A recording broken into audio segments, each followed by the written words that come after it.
Hey Warriors, AC here, BB. Welcome to a new episode of our podcast, The Warrior Talks. So now today we have Erik. So Erik is very good in scootering and trampoline. He started skateboarding recently and he's very successful in e-commerce, dropshipping, very successful as well in crypto and stocks, and a very good friend. Erik, man, how you doing? I'm doing great, man. Thank you so much for having me on the podcast, guys. I appreciate it so much. You know, it's super humbling that you guys have me on. And that was an amazing intro, man. Oh, my pleasure. That was awesome, man. So where do you want to get things started? You want to start talking about working out and well, we talked and you said recently you started hitting the gym again. And what are your goals at the gym? You want to like gain weight? So at the moment right now, my goals at the gym, honestly, it's a bit different than when I started out. So when I started out, one of my main goals for sure was to, be the biggest man in the gym, get as buff as possible. Every kid's dream that, tries to get into fitness.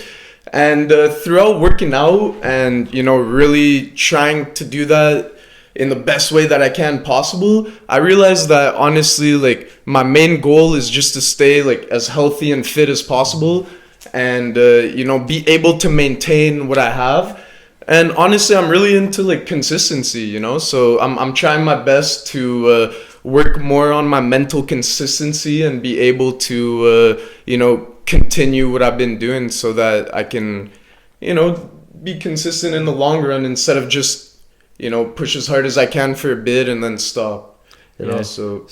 Do you train differently than before when you have the goal to be the biggest? Or you change the same, but mentality you change? So I would say I most definitely train a bit different, but mainly I'm doing the same things. It is way more mental for sure, because back in the day when I would have the mental of, trying to be the biggest, like, I would always think of like everything. It was always on my mind and I was always thinking about like, just progressing, like being the best, pushing my body to the max. And like, the thing with that is that you could push your body a bit too much, where like instead of like getting gains, you're almost like hurting your gains. Because how it works is when you work out, you rip your muscles, and if you don't give proper amount of time to recover, then your muscles will actually just tear again and keep tearing.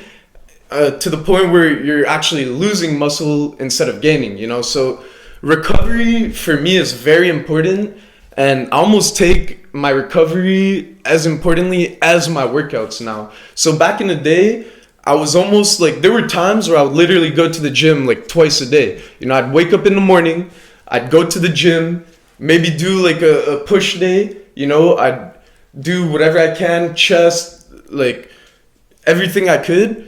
And then like in the same day, I'd have like a conditioning at the gym, where I do like some running, like some cardio things, like a bit higher reps, to try and like lose down on like the weight I was holding and this and that.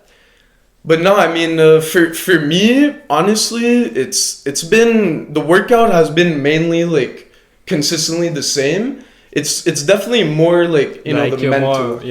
More like a little bit more, I guess, joy, and before more competitive. Yeah, exactly. So now, before it was definitely very competitive. I was really paying attention to my diet. I was even telling like my brother, I was like, tell me what to eat and I'm only gonna eat that because he's pretty good in nutrition.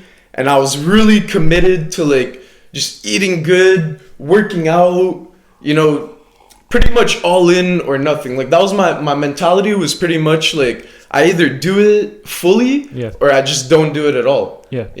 So I feel like that mentality, it could hurt in the consistency. Because what happened to me was when COVID hit and the gyms closed, then with my mentality of being like, okay, I want to be consistent and go every day, I took a massive hit.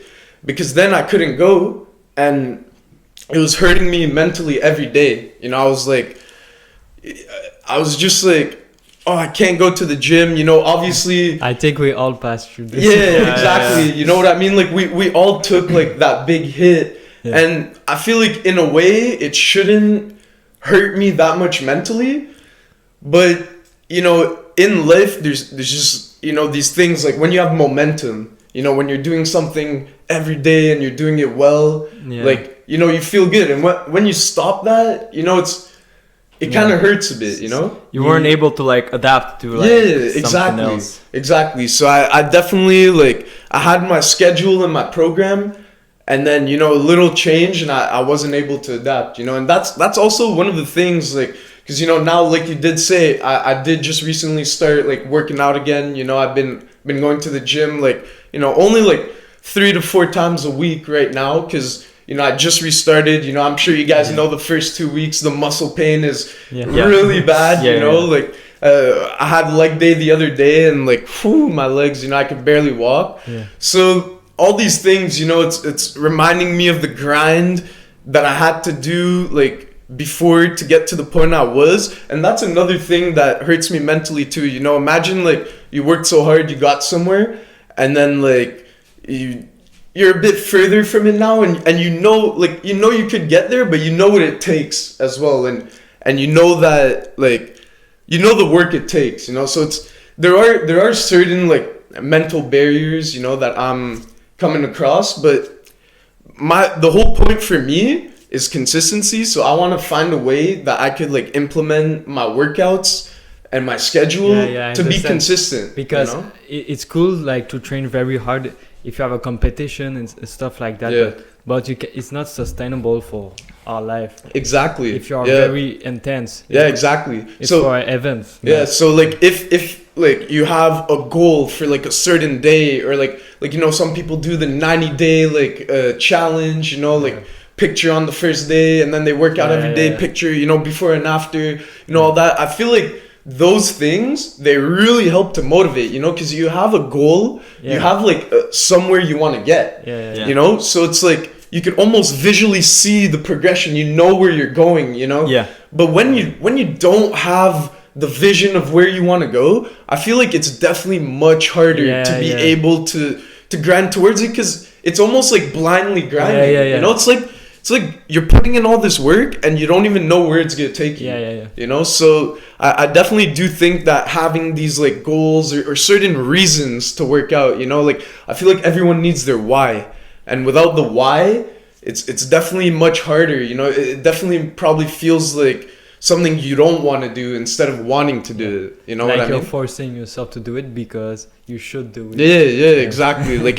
and when you force yourself to do something and you don't want to do it, it's hard to give your all.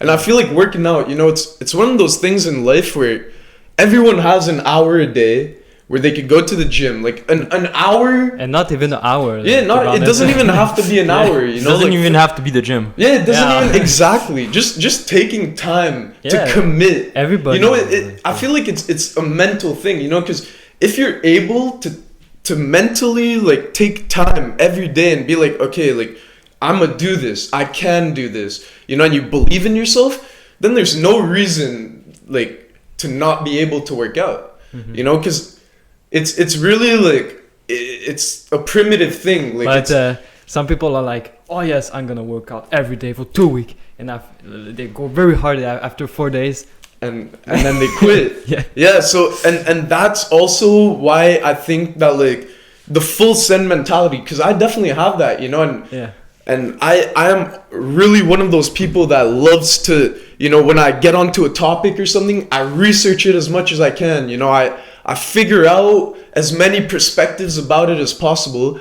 And I really put all my time into that. You know, so I'm definitely one of those people too. And, you know, it's a good and a bad thing, because I feel like for consistency, it's very hard mentally. You know, like that's like what you're saying, you know, people that have too high standards, you know, like, oh, going to the gym every day for 2 weeks, this and that, like, if they're not even going to the gym yet, it's kind of like a unrealistic expectation, you know, like it's someone not even going to the gym saying that they're gonna go every day, you know, because we hear all the time, we hear people say, talking is cheap. It's easy. It's easy to talk. It's the execution. It's actually doing it, which like is behind the words. You know what I mean? So for me, honestly, like I don't even like that much to talk about what I'm gonna do. I'm more like to just do it. Yeah. Nike. Yeah, exactly. Yeah. So that's like I'm like really one of those people that once I put my head to something, I'm all in it, and like I almost like will sacrifice anything to get it. So right now, what I'm really trying to do for working out is to get back to being consistent, going every week. I like to go for an hour when I go, so I try like 3 to 4 times a week for at least an hour. I have like a specific like schedule I do for working out. Here, I'll pull it out. It's actually on my phone. I'll let you guys know, because when I first started, I actually started with I did a push-pull leg. Yeah. And I just did that split twice a week. So I would do push-pull leg, and then that's 6 days a week. Yeah. So that's like how I started off. But then I got into this app, which actually like shows me workouts that are good for me. Like, you could take a little quiz and it tells you what's good for you, your body type and your hours. And pretty much, so I start, it's a 2-week program, and it's very muscle specific. So some days it's just for one muscle. So how I would normally go is I'd do chest day on Monday, then I'd do back day on Tuesday, then legs, then shoulders, then arms, then core. Bodybuilder style. Yeah, bodybuilder style. Yeah. And then the next week, I would do more of a split together. So like I would do push, which would, the muscles, all the push muscles together, pull, legs, and then like biceps, triceps, and legs. So with that, I could focus on a lot of the compound core muscles, but at the same time, I have days to focus on, the smaller muscles like the biceps and to switch it up. Yeah. It's if you want to see the app, it's called Jeff Fit. Yeah, so it's Jeff and then Fit, and it's actually they got a bunch of programs. They got it's free too, so it's really nice. It helped me figure out my own program a lot, and it taught me a lot about like working out, posture, and all sorts of stuff. Do they sponsor you? Oh no! I wish, man. I wish. Yeah. No, that's what's it called again?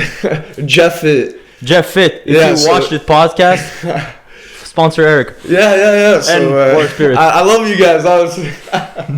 But yeah, no. So not sponsored at all. But just a very useful app, and good. Yeah. So I wanted to know about your guys' workout plan. So how? Me. I did a bit like what you used to, going like harder and stuff, and that's hard for consistency because not only like mentally, but it's also hard like physically because you're sore and the other day. So what I usually do is go like 60%, but that way I can be more consistent. And like for us a little bit. Yeah, exactly. We talked about this a while back on the other podcast, but so I go more like this, and mostly a functional training. Okay. Snatches, the tire. Tire, like power, explosive power. And because I started judo Wednesday, and wow, it was intense. Yeah, it's intense. I lost that. The pace you have, because we only did the sparring when I went, and I lost that pace, controlling my cardio, my energy, and I was drained, and it also hurt. Like I fell on my arm. Ooh. So now it hurt. It's better than it was, but and my neck too is pretty sore. When you're on the ground, you always keep your head, your neck straight. So I'm pretty sore now. Yeah. So I didn't go. Yesterday I didn't do anything. Today I went for a little run and took a cold bath. But besides that, I usually try to go every day to the gym and doing like fun stuff. I don't really have. Don't get me wrong. I still do like some muscle like bench pressing, dumbbells, curls. Compound more. Yeah, at the gym and at home. I train a lot at home too with the hydro power bag, the rings, bars. I mix them a lot, and but I also do like a lot of functional training. Like lifting up the hydro power bag and walking with it. Like we see Instagram. Yeah, did the reels You on actually that. do the work. Shout out to Warrior Spirit. Yeah, of course. Make sure to check out their site. Yeah, the number one place to be. And so I do a lot of that too, but like I'm mostly functional, for martial arts, for parkour, for stuff like that. And I do what I want, for fun. That's like, how it's got to be, Yeah, I mean, it's good if you want to have like a progression towards a certain goal, like if you want to build mass or if you want to get lean, lose weight, or get a bigger chest or whatever.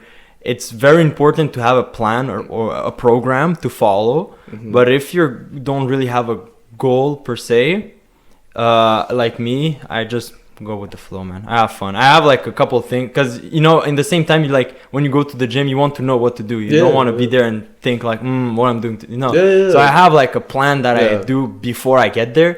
And also like if there's a lot of people, because sometimes at the gym there's a lot of people, the thing you wanted to do is unavailable. So I switch things up, but I really go with the flow. No, I mean that's really good too, because I definitely heard that switching up your program and switching up your workouts often is very good, because your muscles actually get used to certain workouts if you do it too much. Yeah, Arnold Schwarzenegger talks about it. Exactly. So it's I heard it's very important to switch up, and it sounds like you're doing some unique, explosive workouts that sound really interesting. I'm definitely down to check out some of the things you do and maybe implement it in my program too. We can do them together, man. Exactly. That's for sure. That's creative, awesome. Very creative. Like he create the super creative. And that's good too, because that's a way you could adapt to, like, let's say you don't have the gym or you don't have this. Like you always find out ways to make it work. That's with the hydro power bag. That's essentially what I did, because I didn't know like anyone using that. Well, I don't know. We made the hydro power bag, and I came up with exercises with PB as well.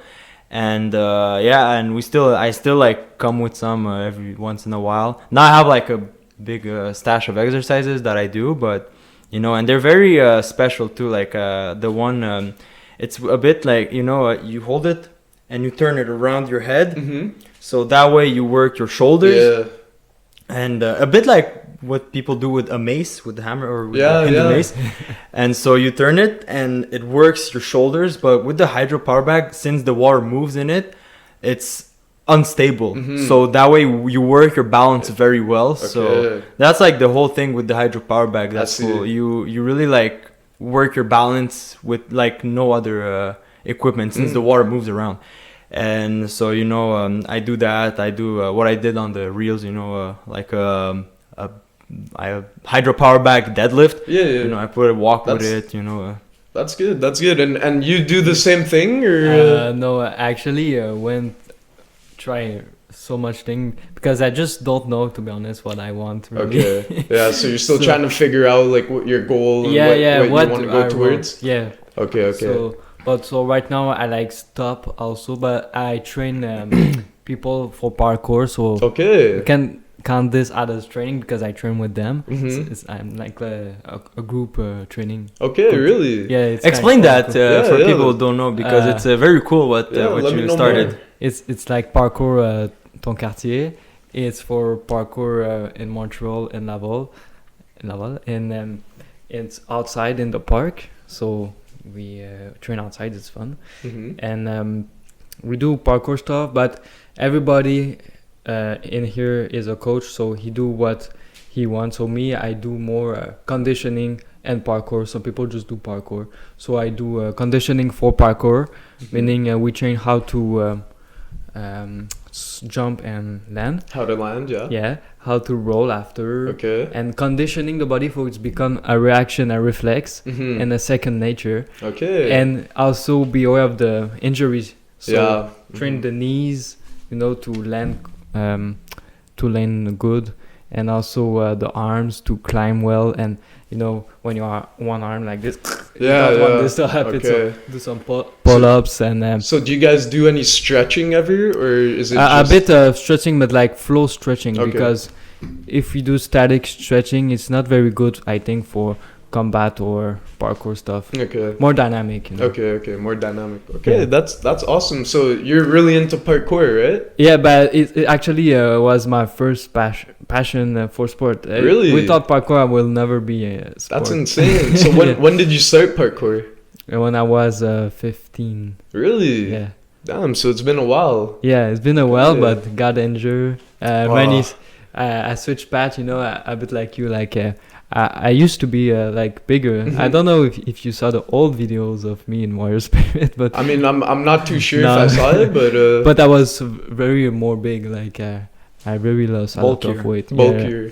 Mhm. And so I train in the gym, you know. Same reason. Yeah. No, that's awesome, bro. I mean, Yeah. you know, I've been in the same position, you know, Yeah. and I mean, I also believe, you know, life is long, so if, you know, taking a little break here and there, it's, you know, sometimes we do Yeah. need mental breaks, whatever, you know, but as long as we keep like the main goal in mind and we're able to see like the long distance run, you know, I believe, you know, it's not a sprint, it's a marathon. Yeah. You know, so all the little things added together for the long term, I think that's what really Yeah, matters. yeah, You of know, course. so now we're just shaping our future, and you know, I'm just trying to make it like as compatible and the more you become more yourself, like you try things, and now you know it's comes Yeah. fun to you. Yeah. exactly. And I feel like we also are like in our prime right now. It's the perfect time to actually try things. Yeah, And it's important, I think. yeah, it's important to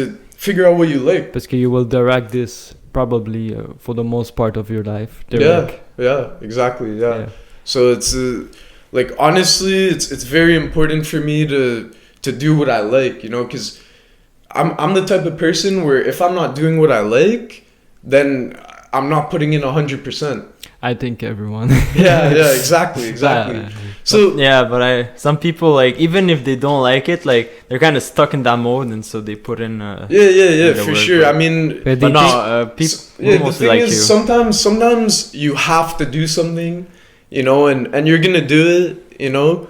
But I always do feel like when you're passionate about something, you're always gonna do that extra mile, you know. You're gonna want to do it, you know. Like it's almost like you want to do as much as you can, Yeah. you know, because you want to feel a part of it.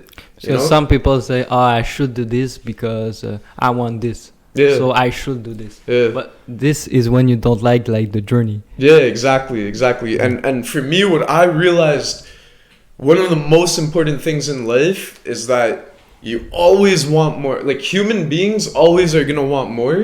So like we have to understand that we have to be able to enjoy the present moment and focus and be happy in the present moment. Yeah. You know, because it's like, let's say me, I had goals that I hit, and the second I hit the goal, like I'm on the next goal. Yeah. You know, I like just, understand. now I want that. Yeah. You know? So it's like in that way, I feel like, you know, I've been learning a lot recently to like really enjoy the moment, take in everything around me and really be present Yeah. and focused on like everything and just experience, you know, because I Yeah. really do feel like life is a lot about experiences. Yeah, you know, very you can have a lot of money, but It's all about experience. yeah, and exactly. You're you know? here for that. So that's like I'm a big believer on that. You know, I Yeah. believe on living life for the experiences Yeah. and also, you know, grinding and getting better. You know, I Yeah. believe in the balance. You know, like Yeah. we're talking about it the other day. I'm trying to find the perfect balance in life Of course. to be able to be consistent. You know, and that's Like the person is important. yeah. Grow the person, but if you don't want to be the main cause of your happiness, because Yeah, you want to exactly. still be present and Yeah. not be obsessed with the future. Yeah, exactly. Like I truly do believe too, like the best way to maintain happiness for yourself is just, you know, loving yourself, being able to be happy, like not for anyone else. You're not doing things for someone else, but you're doing it for yourself, you know. And by doing that, actually, you do it for everyone else. Exactly, you know, it's crazy how it works too. When you do like these things that like you love, right, with passion, like you almost like rub it off on other people. Like you're saying, you know, you it's inspire, people can almost gain motivation just from you doing what you're doing. Yeah. You know what I mean? So like I've seen it a bunch of times. Like I also want to talk about like mentality, you know, because for me, honestly, like when I started out in my journey, I didn't have like the best mentality. You know, I would say I had like the victim mentality. You know, a mentality where like something happens and you'd ask like, oh, like why me, or like you know, like things like that, you know, blaming the life situation and you can't do nothing about it, you know, always that mentality, limiting yourself, limiting yourself purely mentally, you know, it's all in the head, but it's satisfying to do that. It's the easy it's the easy way to live life, you know. It's easy to like just see that, like, you know, nothing's your fault and like everything's just happening bad for you, you know. I understand. Yeah. But like I realized I started working a lot on like my actual mentality towards happiness and how I saw life. And this was also around the time I started working out, you know. And working out really helped change my mentality in a way, because it taught me that, like, you know, when I started working out, I never really thought that I could ever get to the point that I got to. Like, you know, I was never into gains when I was younger, you know, so I was never into working out. I was never like, I ate a lot, you know. I never thought that I would be able to get to a point of like, you know, actually getting gains. And I feel like that was the mentality of not believing that I wouldn't even try. You know, even though I wanted it, like I wouldn't even try because I didn't have the belief. But like the second like you start believing in something, like you truly believe it like for yourself. Have a vision. Yeah, you have the vision and you believe it. You know, like, you know how people believe in like religion, like God, you know?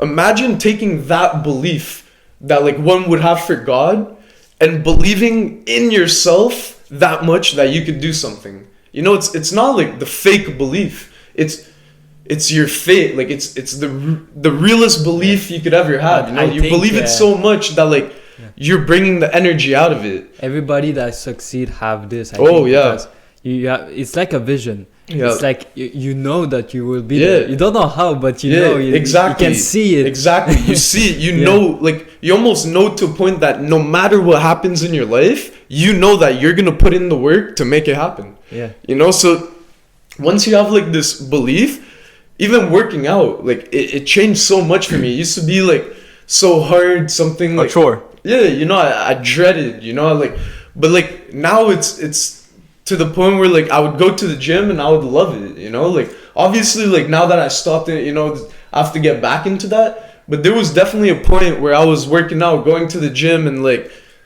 it's the way it makes you feel, you know, like like you feel like you're putting in work. You feel like what you want is coming true for yourself because of you. You know, it gives you that self-power. And I feel like changing your mentality from why me to being like, okay, like it's my fault. Like I do this and I get this, you know, like responsible. Yeah, you start to feel more responsible. You start to feel more like self-power, and you start to feel like you could actually do what you want to do in life, you know? But I feel like negativity is addictive. Oh yeah, it's like pulling you. yeah. So 100% in life, there's way more people like feeding off the negativity than the positivity. You know, a lot of people just go through life and they never really take time to think about like the things we're talking about right now. It's, you know, like unconscious. It's like living an unconscious life, not really like thinking about life right now. What's happening for the future? It's like the natural tendency. Yeah, the natural tendency of being scared. You know, it also has to do with fear. You know, because there's two instincts. There's based on fear. There's fight or flight, you know, and most people, they run, you know, like they run from their problems, they run from fear.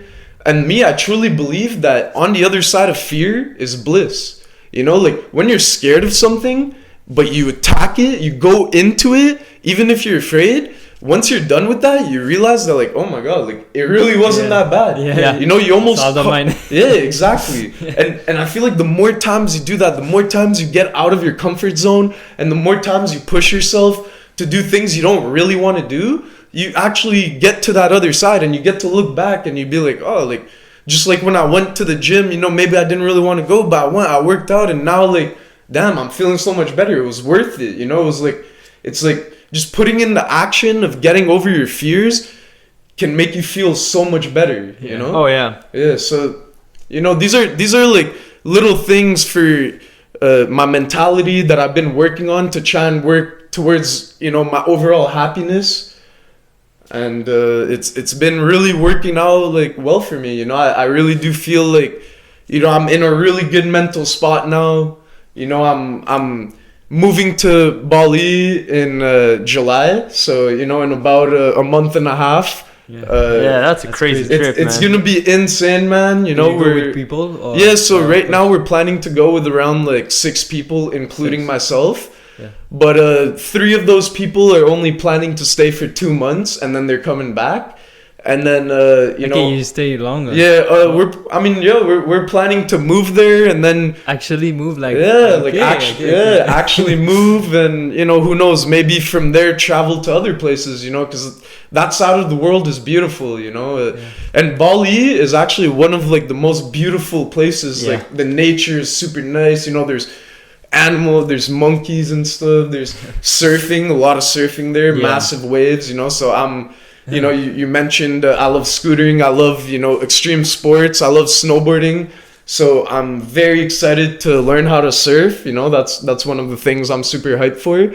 But obviously for me, one of the main motivators to move there is, you know, it's gonna be hot all year round. You know, I'm not the biggest winter guy.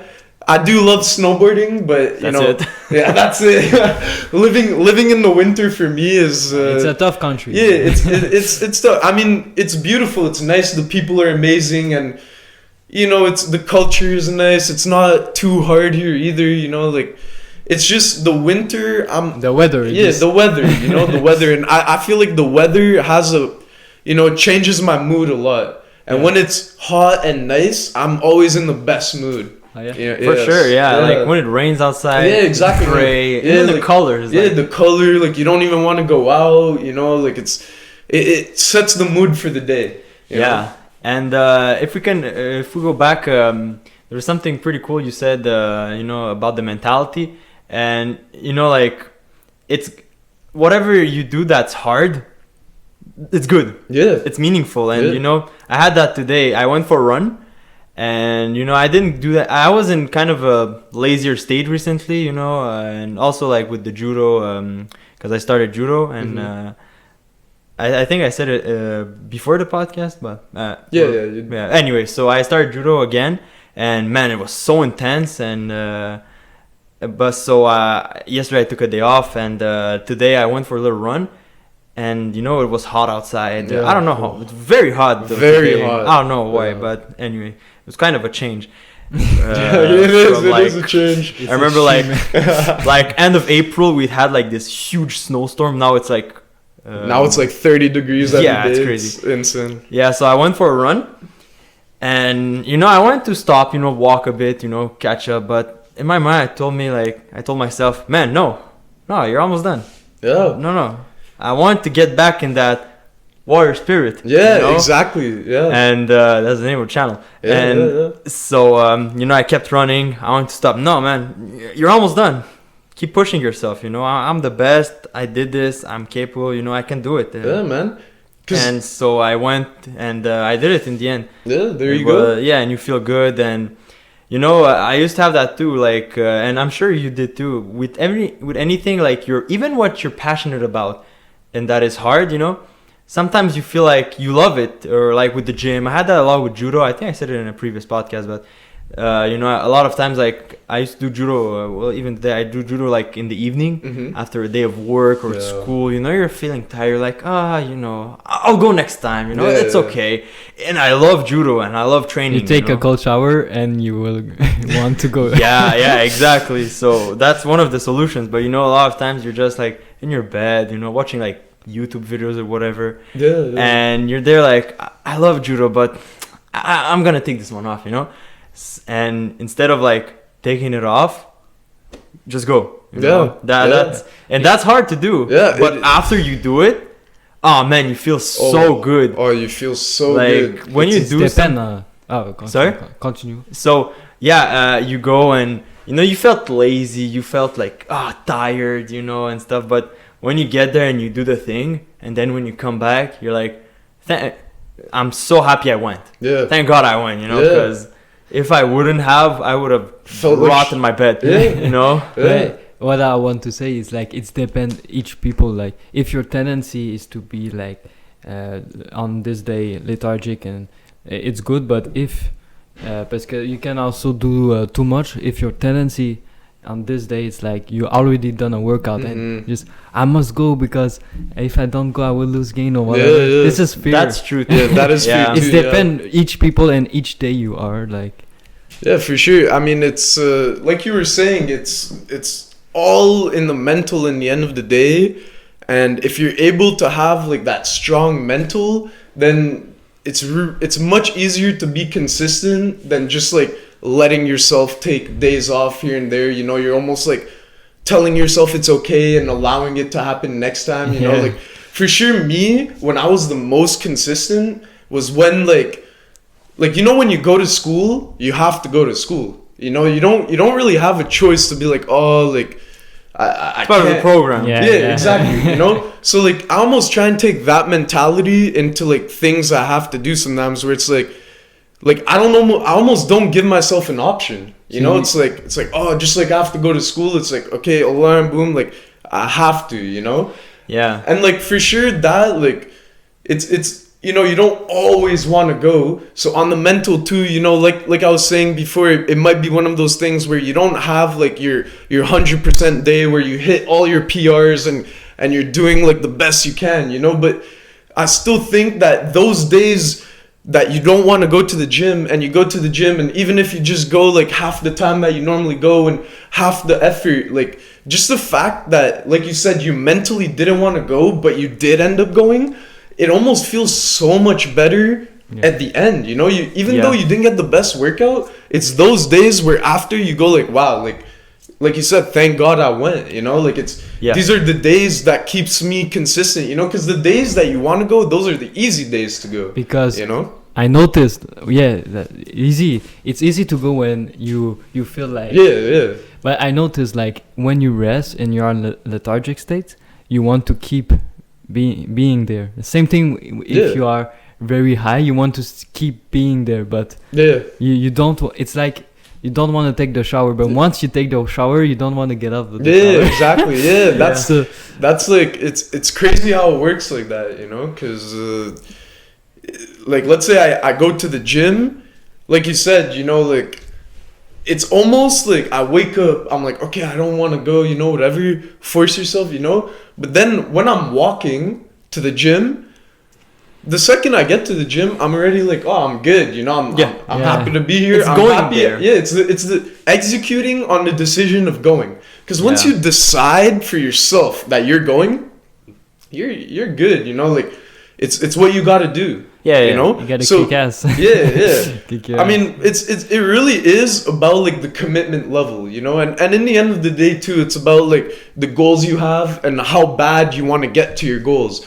you know, because like I said, it's not really a race, you know, like we do have our whole life to get to our goals, and everyone goes at their own pace. Everyone's different, you know, so I think the best thing is really being able to just know what you like, what you need, and what your goals are, you know, and sitting down and figuring out all these things. Like, even if it takes time to like sit down and maybe watch a couple of YouTube videos on like how to work out or a plan or like nutrition tips or this and that, you know, like even taking time to take action to figure out the knowledge is also a little motivator to like, you know, be able to do what you need to do. Because like you said, going to the gym, you don't know what to do. What are you going to do? You know, but the second you know what you got to do, you know, boom, boom, you go, I do this, I do that, and I'm out, you know? Yeah, exactly. Because like that's part of the grind as well, you know, getting the knowledge. And, exactly.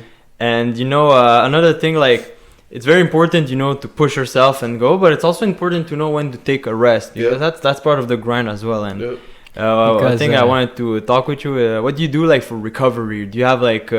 stretches or cold baths or sauna or whatever you do? So for recovery for myself, well, I'm gonna bring up supplements here because I actually do use like supplements. I'm a big believer in like creatine. You take his supplement, right? Yeah, Etienne. If you want, I have some. Oh, I'm definitely down to try. I'll have it. You can try it after the podcast. Alright, perfect. I'll give you some. Well. So I'm really into like creatine, you know. I mean, it's scientifically proven that it holds water weight in your muscles. It helps build muscle.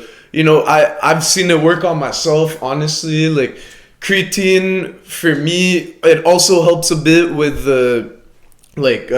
muscle pain and like, you know, being able to recover. But what I've found the best for me personally for recovery is BCAAs. I take like BCAAs, I mix it in a little like water, whatever, after my workout, and I'll take that.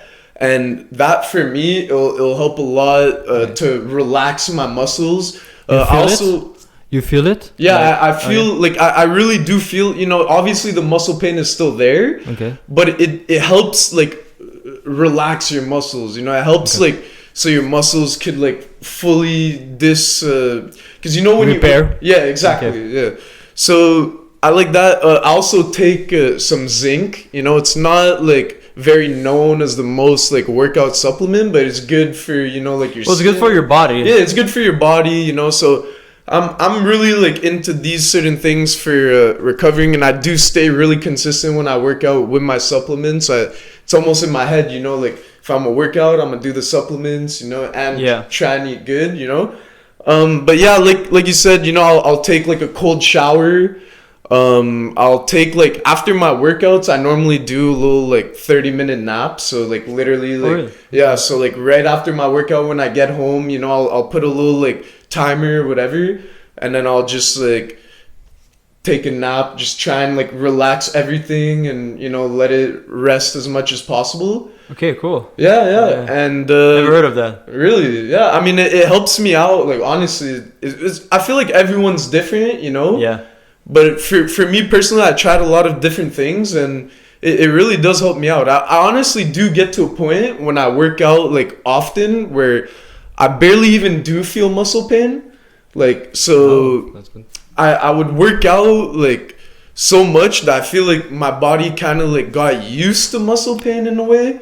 Like it's not that I wasn't going harder, because I would be hitting like PRs a lot. It's just I really do feel like muscle pain is much worse as like beginner gains. Yeah, of course. You know, like, like when you're not consistent, I feel like that's when like the muscle pain really starts to hurt, you know. So I was always kind of able to go to the gym every day and deal with the muscle pain with not too much issue for myself, you know.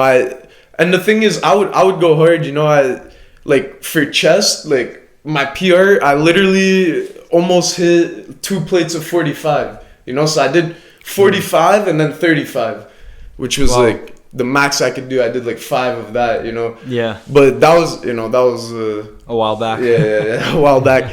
But no, like I love it, bro. I love the PRs. I love the feeling. I really do like the gym, and for me, it's one of the things where I do look at it in the long run, you know. So I do think I'm gonna like be working out, you know, as long as I can, like till I'm old, you know. That's some people do it actually. Yeah, that's what I want to do too, you know. I really want to like I don't want this to be a little like thing that I just do while I'm exactly. And I want it to be something like part of my lifestyle for life, you know? Your workout will change, it will become much more fitness for health oriented than the getting mass or whatever. For sure. But yeah, for sure, me too. And you know, just like variation, and not only like, okay, today's push, tomorrow's pull, or what. Really like, you know, having fun, being creative, and also like not limiting yourself, because a lot of people like I saw like a lot of bios of girls on Tinder. They were like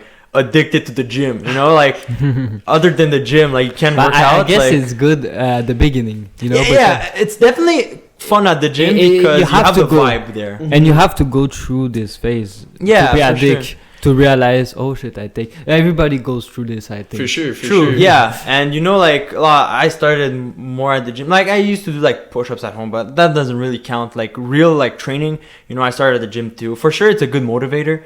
But you know, with age, you know, you can go to the gym. You know, you lift like little weights. You know, but I mean, just doing everything. maintaining. Yeah, you know, exactly. just. But yeah, you can do like heavy, but not every day. Yeah, So, like some people, Yeah. but you can. But some people that when they go, I don't know if you know Mike O'Hearns.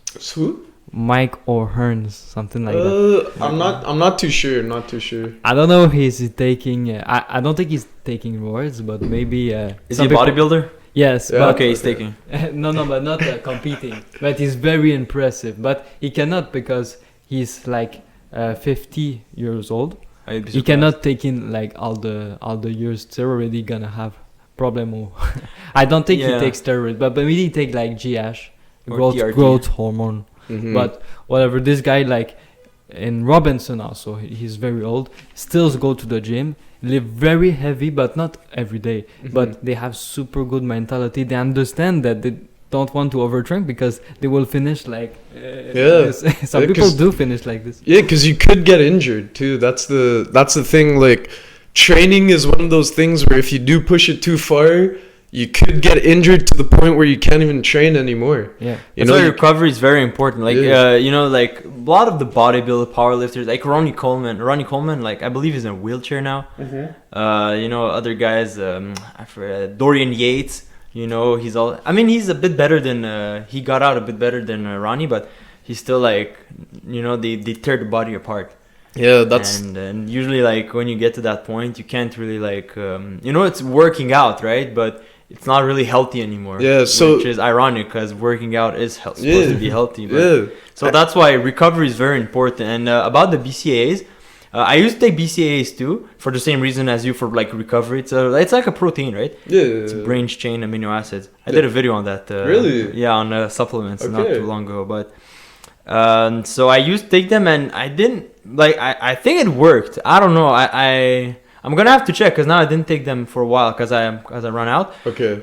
But I think they do help a bit, but I didn't really feel that much. Yeah. So I don't know if it worked. You I like, mean- really felt something. Or... Yeah, I mean, it's all these things. It's small changes. I would say it's not like, you know, something you really. I just think like it helps me with the pain a bit. Yeah. But I still definitely feel the pain. Of You know, course. it's like it's just a relaxing. I would say I feel like I'm more able to like let go of my muscles after a workout, because for me, after I work out, I feel like my muscles get really like Stiff. Yeah, stiff. You know, so it really helps me. I feel to like unstiffen my muscles and just, you know, relax. But it could also be a mental thing as well. True. Placebo. Yeah. Who knows? You know, so it's just you know, mentally it helps me. Yeah. You know? So it might just be one of those things. Do you Yeah. take it in a shake? Yeah. So I just put it in some water, you know, a little Yeah. powder in the water, and I just drink it like that. Okay. Same with the creatine. During for the BCAA during the workout or No, after? after. Okay. Yes. Same. Yeah. So I would do it Like how many minutes you wait, or just right after, or you wait? like when I get home. So I would like, Okay. you know, let's say it's a 15-minute walk, like, Yeah. you know, maybe 15 minutes after the workout. When I get home, I take all the supplements. I have you know, I also take, you know, protein powder that like The way. yeah with the meals, you know. I used to have like mass gainer, but that's like you know, it has a lot of random stuff in it. It's really hard to take down the Yeah. whole thing, and it plays with your stomach a bit, you know? Yeah, and a lot of those things have things that that are not supposed to be there. Yeah, Let's exactly, just say yeah. like that.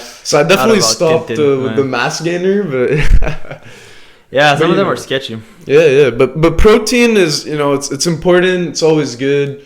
I try and eat a lot of eggs, chicken, beef, potatoes, rice. Like mainly stuff like that. I love corn too. I eat a lot of corn. Yeah, corn. Okay. Protein? Corn? No, well, I'm not sure if there's protein in it. It's just but good. Yeah, Good, I just like corn.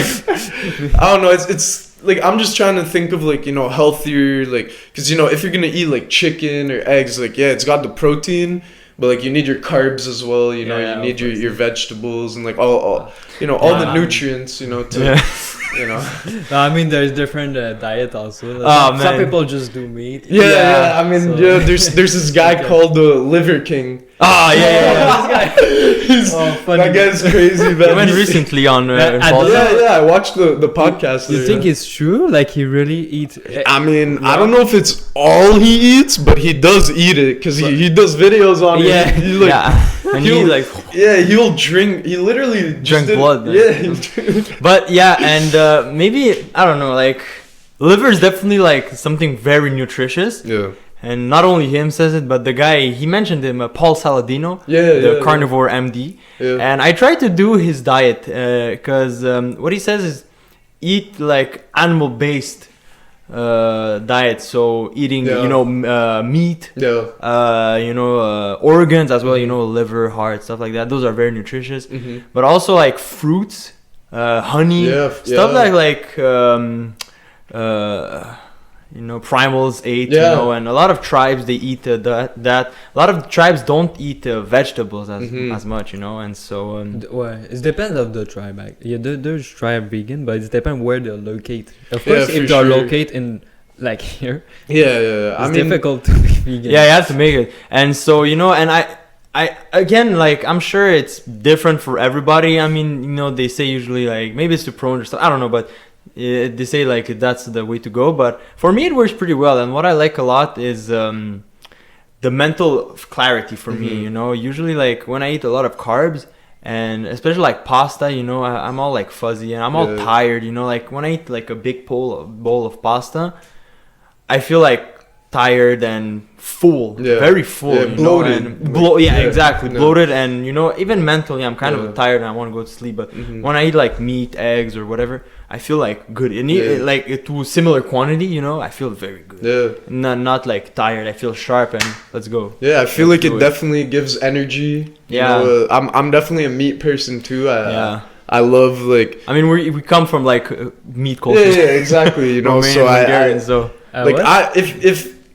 if I was just given meat every day, honestly, like I'd eat that. Let's go. Like I love that. No veggies, that's alright. I'm not a big veggie person. Nah, I mean I still eat, in soup or whatever. I'm not like that strict on the diet. I'm not that picky on it.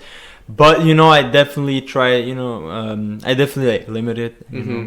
For me personally, I mean it's I know UPB, you're more into the more veggie stuff, and you're a beast too. So no, but I agree with what you said. Like it's true.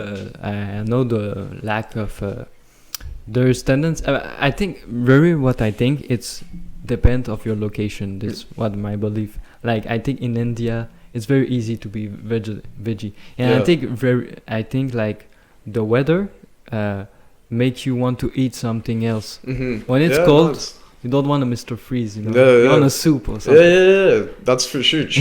That's true. No, I mean, I think like one of the things like we do as like animals or even humans is like adapting to the environment.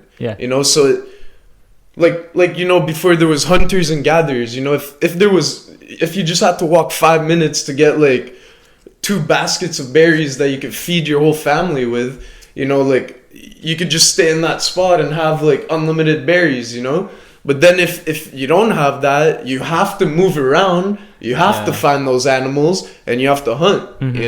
So I think in that way, like the environment really does determine on the direction that the nutrition goes in that area. And it's that's why eat local stuff like that movement is very good. I think. Exactly. I mean, And honestly, I feel like here the food, you know, like there is a lot of variety. You know, like I feel like here we really do have the option to go for what we want. Yeah. But one thing I do always see is anything like normally that's like healthier or like that has protein in it, like protein version of something, it's always way more expensive. Like let's say like a protein bar or something, like they'll almost triple the price, you know? Yeah, I mean, with that, there's also like a marketing move. Now everything that is bio, sans gluten, no gluten, bio, homemade or whatever, it's always adds more to the expensive. price. Yeah. There's like this here in Montreal. There's a place called April or Avril supermarket, Avril, and it's like that bio vegan place. And I guess it's good. I never went. Like I said, I'm not really into that thing, but it's very expensive. Yeah, that's... And, you know, there's for sure, like, you know, making higher... You have the same thing in meat, you know? Like, if you go to, like, some cheaper place, you will have, like, meat with, like, a lot of hormones in the animals, with all the GMOs. medicine, GMOs. And so even in meat, you know, you need to take, like, high-quality meat, grass-fed. You know, you don't want, like, garbage into meat. Yeah, no, for sure. So you have the same thing. It's always, like, you need high quality. But, yeah, like you said, there's a lot of marketing there. Yeah, marketing. Yeah, their margins are pretty high. It's crazy right now. What's happening to the markets, man? The economy, crypto's crashing, stocks are crashing. Yeah, man, my stocks are going down. I was thinking like, crap. I had a pretty good. It rised. Like my stock went pretty up. And I left it, you know, like I hodled it, you know, I kept it there, you know, make more, and I couldn't see this coming. Nobody could, but the greed hit, huh? Yeah, for sure. Yeah, no, I think you want to talk also about this. Yeah, but I want to talk before we get into the whole crypto and e-commerce. I want to talk more about scootering and skateboarding. Do you still scooter, or you just skateboard now? So I still scooter, and you know I've been practicing skateboarding. Almost got a kickflip, you know, like what is it's slow. Sorry? What is a kickflip? A kickflip, so pretty much when the board, like you're riding on it and then you flip it like in a circle, you know. Okay. It turns on the axle, the length of the board. Okay. So it's, you know, it's known as one of like the main tricks in skateboarding. Yeah. But also like for beginners, like to learn a trick, well, it's one of, you know, there's ollies and pop shove it and this, that. But it's one of the first tricks people try and learn, you know, a kickflip. I don't know, because I think it's a milestone type trick. Like it's the trick that when you do it, when you know how to kickflip, you're like, okay, this guy, he's a skater, you know? Because before that, by the way, I used to skate too a lot. Yeah. I didn't mention this in our first episode, but and so you know, you start like when you you know, there's like this phase where you start, you know, like you're into skateboarding, you just start, okay, and then you learn your first trick. That's the ollie usually. Yeah. Then for sure. Like, you know, you like it, okay, you're going somewhere, right? You ollie, okay, and then you learn like pop shove it, 180s, you know. Yeah. We're just talking street tricks now. We'll get into parkour later, but you know, you're like pop shove it, 180s, you know, that's cool. And then comes the kickflip. And kickflip, like, you know, when you get the ollie is a pretty hard trick. Yeah. And the 180 shove it and stuff like that, it's pretty easy compared to the ollie. And then when you get to the kickflip, that's another milestone. Yeah. So you learn how to kickflip. And then you're good. You're good. So in a way, I think like it unlocks you to learn so much more tricks. You know, like it gives you the skill set to be able to do and learn way more. You know, because I feel like let's say you're not gonna be able to do a double kickflip if you can't even do a kickflip. You know. Yeah, of course. So like in that way, like I and all the flipping tricks too. You know, I feel like it brings you into like, it gives you a milestone to where you could start learning all the flipping tricks, you know? You know how in video games you learn a skill and that skill unlocks a lot of skills because all of the other skills are based in this first one? Well, that's what it is with like with ollieing, you know, you learn how to like make the board go above the ground. You know how to make the wheels go in the air. And so the pop shove, the 180, they're kind of based on that. And when you learn the kickflip, you get this dexterity on how to make the skate turn and land on it too. Yeah, of course. Yeah, that's part of the that's one of the hardest parts for me, for sure, the landing. I remember one time I tried to kickflip and I didn't flip the board just like went up vertically, and I landed like behind my groin area. Right, that's the worst way to land. Oh man, I landed on it and then I looked, I felt it. Okay, almost everything's still there. Everything's there. Woo. Yeah, but that must have been painful, man. Holy.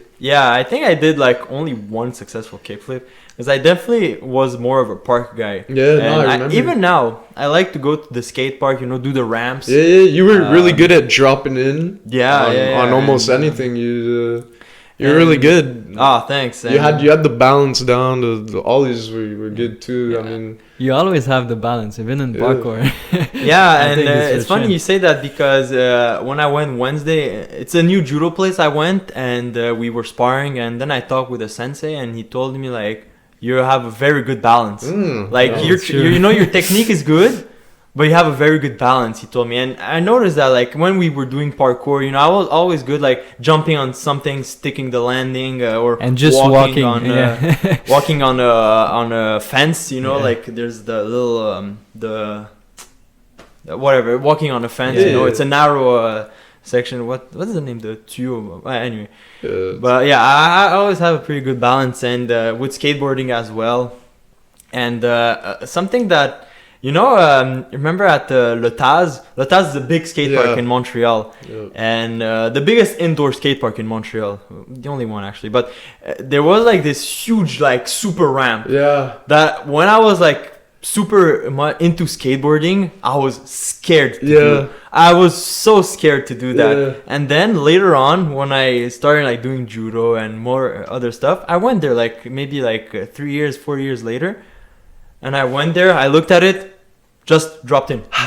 Just went there. That's insane. Yeah, like no hesitation whatsoever. I just went on the ramp. Wow. And you know, like with time and with other experience, even if it's not like skateboarding, to what we were talking earlier with like mentality and stuff, even if it's not the same sport, like the overall mentality you have will help you achieve anything. Yeah. So, yeah, I truly believe in that too. Like it really is all about the mentality you have and the way you see your perspective, you know? Because if you're able to see everything as like you being able to do it, then I mean you're gonna at least try. Exactly. You know? And that's the first step to being able to do something. Yeah. You know, because most like already 50% loses at not even trying. Yeah, well, you know, like that's it. Yeah. So that's part of the game. So yeah, so to bring back to the scootering, I'm still scootering. Like you said, I'm definitely more of like a street person too on my scooter. I've been practicing way more. So you like to skate and scooter more like tricks, or do like ramps and stuff like that? So I would say I do like ramps more on scooter than skateboard. You know, I'm still kind of learning to get, you know, really good at ramps on skateboard. But with the scooter, I like both, you know, but for the tricks part, obviously when you do ramps, you know, you could get more air and you have more time to do the tricks, you know. But most of the tricks that I could do with air, I could also do it flat. So there's only like my specialty is like tail whip. So like a tail whip on a scooter is pretty much, let's say the scooter is like this, right? So I'm like, my feet are here and I'm holding this, right? Yeah. So what you do is like, you know, you jump and then it spins in a circle, right? Yeah. So I would practice that all day, every day. And, you know, I got to the point where I could do like a double whip flat, you know, so that's like doing 2 without a jump. Yeah, that's good. You know, so that I got to the point where I could do that consistent, you know, over things. Like I could double whip like on a curb, you know, like onto a sidewalk or whatever. So now I'm really practicing trying to get triple whip flat. Like, you know how you guys say like, yeah, so right now that's what I'm practicing. My shins have been taking some massive hits. So I've been having to take some breaks sometimes, you know, because on the triple, the hardest thing is being able to commit on the third spin with putting your legs down. Because you're going with so much speed that if you hit your leg, it's so painful. It's one of the worst shin. So you must do it successfully or just. Oh yeah, it's almost like that. Like the fear, it gives you that fear, you know. It's like you must go out of your comfort. Yeah, exactly. It's one of those things where beyond the comfort zone. Like if it hits, it hurts like so much. So I guess it's the same thing with the business. Yeah, but that's what I'm saying. Like all these little things in life, they all add up together. Where I'm like, wow, like. I use this mentality in this, I use this mentality in this, and like it's almost the same mentality being rinsed and repeated in every subject, you know? And that's why I feel like building a mentality is one of the most important things to achieving what you want to achieve. Yeah. Because once you have the mentality, you're good. All you're going to do is be positive and keep going, you know? Once you know that you could do it, you know, there's always like walls on the way, you know, there's always brick walls trying to stop you, but like that, we're human, we're here to solve problems, you know, like no matter what we do in life, there's problems, so might as well like take on the problems and what we want to do. Of course. You know what I mean? You go stronger if you overcome it. Yeah, exactly. That's the thing. It's very important to be able to stay mentally strong and be able to overcome like anything that you are personally scared of. You know, because that too, it's like fear is a personal block. You know, it's a mental block, but it's very personal too. You know, everyone has their own fears. Yeah, it's different. Right? Yeah, exactly. Yeah. So that's, and I feel like the mentality thing is very universal because everyone has fears. You know, so being able to like understand that, like, okay, everyone has fears. Like anyone that did anything in life, they had to overcome a fear. Yeah. They had like me when I see someone like big at the gym or something, like I always have respect and I look up to like successful people because I know that it wasn't just like easy life for them, all given, you know. I know that it's hard work. They like you have to fail to succeed. That's like, or it's luck. You know, you could succeed on your first time, but then if you have to do it again, it's luck, you know. So to learn something, you have to fail. You have to take a beating to learn. Like it's when you see the story of popular people like 50 Cent, I don't know, you're like, wow, he really suffered. You think he's always rich? No. Yeah, that's the realization I have. You know, you only see the iceberg. Yeah, exactly. They show you what they want you to see. You know, so. Everyone has struggles, you know, everyone. Yeah, and you know, also what a lot of people don't do as well is be humble and, you know, instead of like seeing someone successful and saying, they're lucky or whatever, instead of like criticizing them, just go in with the mentality of, okay, this guy made it. How about I ask him some question and some tips on how he got there so I can do the same and get there as well. Yeah. There's a lot of people like, and that's funny because they block themselves. They see like someone successful and they say, you know, this guy's lucky, he's rich, rich parents, he has time, whatever. That's why he did it. Yeah. You know, and okay, that's cool. Maybe it's true. I don't know, but how does that help you? You know? Exactly. And so, you know, people should more go with the mentality of, okay, this guy made it. Yeah. I'm sure like he passed through some things. I'm gonna go and ask him, you know, hey man, I like how you do stuff, and can you give me some tips on how to start? Yeah, and this is humble, like you said, because it's easy to say he's lucky but when you say, can you help me, you are in a position of like a student almost. You know? Like basically. Yeah, exactly. And I like really into like looking up to people, like successful people that I look up to and trying to learn from them. You know, I love the mentality of trying to figure out like what someone did to get to where they are. And maybe like, you know, you talk to someone and you're not going to agree with everything they say, you know, but I still do believe that like listening to someone and taking in everything they have to say, like we could all learn at least one thing from everyone. Yeah. You know, like everyone. You know, so there's always something to learn, you know. So it's being able to go in with, like you said, a humble mind and wanting to learn. You know, it's how bad you want it. If you want it that bad, then you want to learn. You know, you want to ask those questions. You want to figure out like what they did to get there. Exactly. You know? And you know, speaking of learning, to come back to skateboarding and stuff, what was easier to learn? Was it skateboarding or scootering? Well, I would definitely say scootering was much easier to learn, especially like to start off. You know, like I feel like it's much easier to tail whip than kickflip.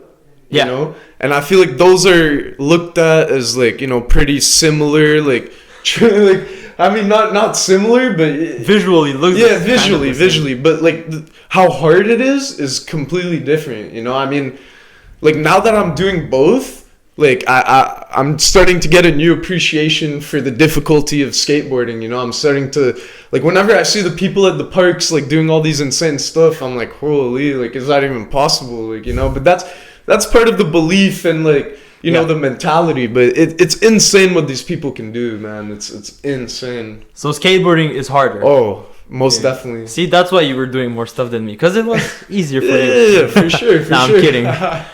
I'm kidding. No, I mean, but we were always doing this stuff together too. You know, like we were trying to make like the skate edits and you know, man. we have our little Saint Antoine. Saint Antoine edit. Yeah. You know, so I feel like for us it was perfect because, you know, we had the one scooter guy and the one skate guy. You know, we had it all. You know, so. Yeah, a bit like Warrior Spirit. Like me, it's more martial arts, and PB is more like parkour. And together that's how we started actually, because you know, we were both doing parkour because we know each other from high school. Oh, nice. And you know, he was starting like kung fu, and I was doing judo. So judo is grappling, and kung fu is striking. So we were mixing the both to have like a more complete set. And then parkour came in, workouts, and the whole thing.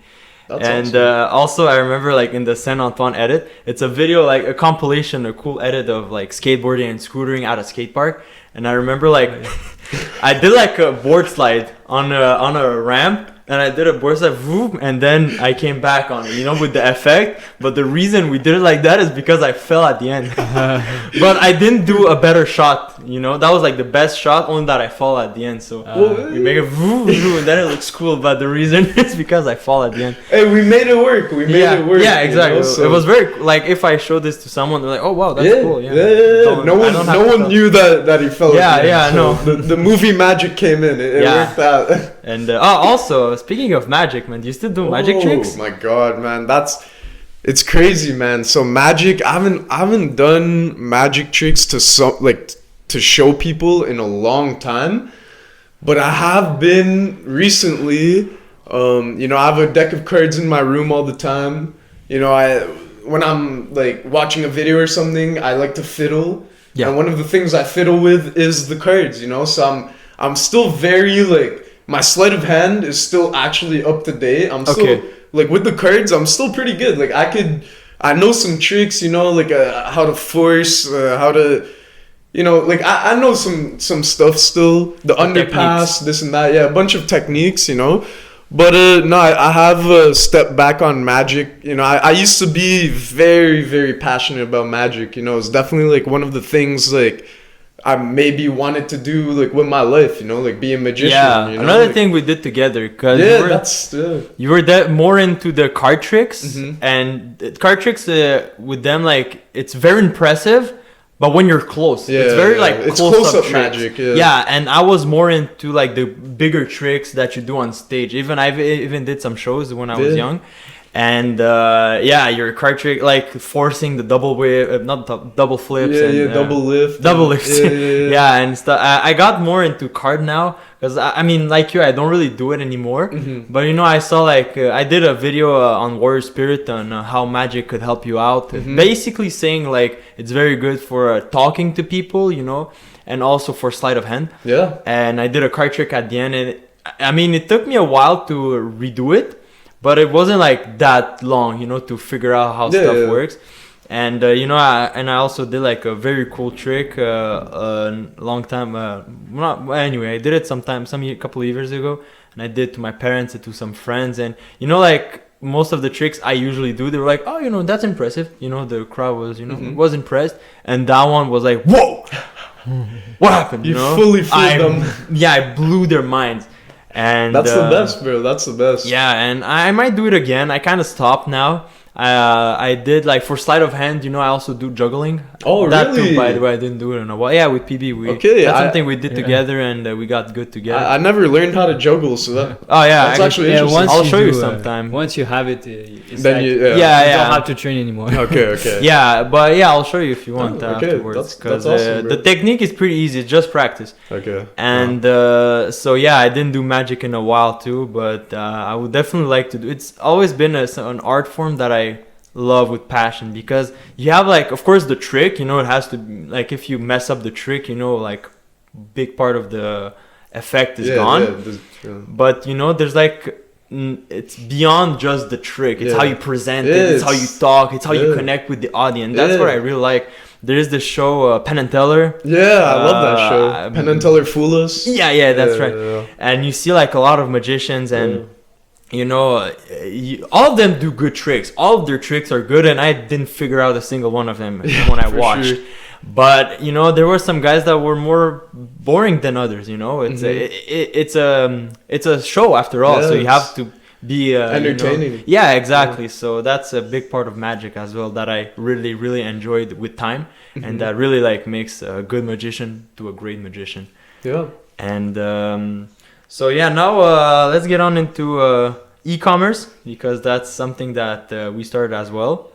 Oh, really? And, you guys started the Warrior Spirit. Yeah, so for my journey in e-commerce, it's a pretty long journey so far, I would say. But it all started pretty much, I was in school. I graduated high school. I always loved computers. I always loved gaming. I was always into like the hardware and the software and everything. I loved everything about computers. So when I was in high school, I decided I would go into computer science, to maybe like build a game one day. So to get into computer science, I needed my enriched math. Here there's enriched math, and in high school, I didn't do my enriched math, so I need Sec 4 enriched math and Sec 5. So then to go to CEGEP after that, what I did was I took summer school, and in summer school I did my enriched Sec 4. Then I took an extra class, like since I couldn't get into computer science because I didn't have my enriched math, I took like a year of social science just to get my enriched Sec 5. So in that first semester of the social science, I added an extra class. I had 8 classes. Where did you go again? John Abbott. Yeah, so all the way down in the West Island, Montreal. Yeah, but it's nice. It's very nice. It's a big place. Yeah, big place right on the water. We had kayaking class where we literally went on the water. We had like rock climbing, but there was walls inside and everything. It was super nice. A super nice school. It's a big college, yeah. Yeah, big college. The people are super nice. It was awesome. So my first semester, I finished my Sec 5 enriched, and then pretty much like then my second semester, like I just did whatever I had to do just to pass the time and try and like be able to apply for like the 3-year program for computer science, because it wasn't like 2 years and then university. It was a technical. It's a technical degree. Yeah, exactly. So it was a technical degree. So just 3 years of college, and then you could go out in the workforce, right? So pretty much, then what I did was I did my first semester of computer science. I was so happy that I got in. This was my dream. I was already like learning how to program on my own, like self-learning, like on my own computer before I even went. So then pretty much I went computer science, and like the stuff we were learning was like so outdated. It was like we were like writing code on like HTML. We were writing HTML on paper, like literally on paper. It was the most outdated stuff. It was crazy, So I did about a year of that, and then in my second semester of computer science, where I was doing like databases and stuff, I decided with my friend that we're gonna drop out and try and start our own business, like a way of making money, like employing ourselves. So literally one of the biggest risks like I've taken in my life, you know, like all this work in your life led up to like this, and now you're just cutting it, you know. So that was an insane moment of my life, you know. That's a lot of where my mental building started, you know, moving out.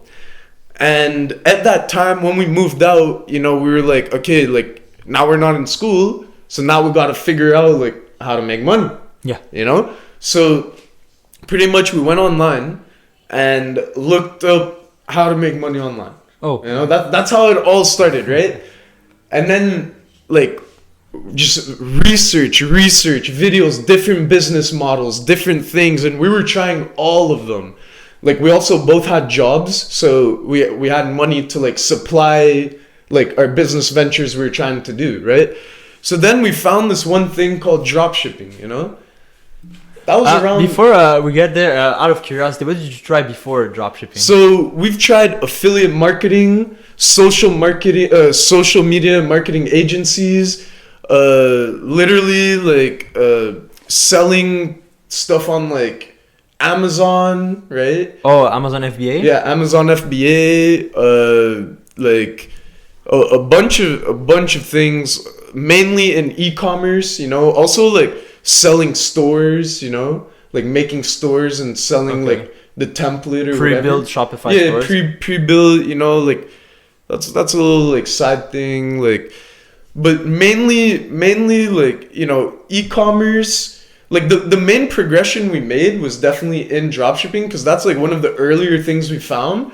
But we did try, like everything was with ads, you know. So we also tried like building social medias, you know, like we tried building an Instagram page. It was actually called Adrenaline High Power. I remember that. Yeah.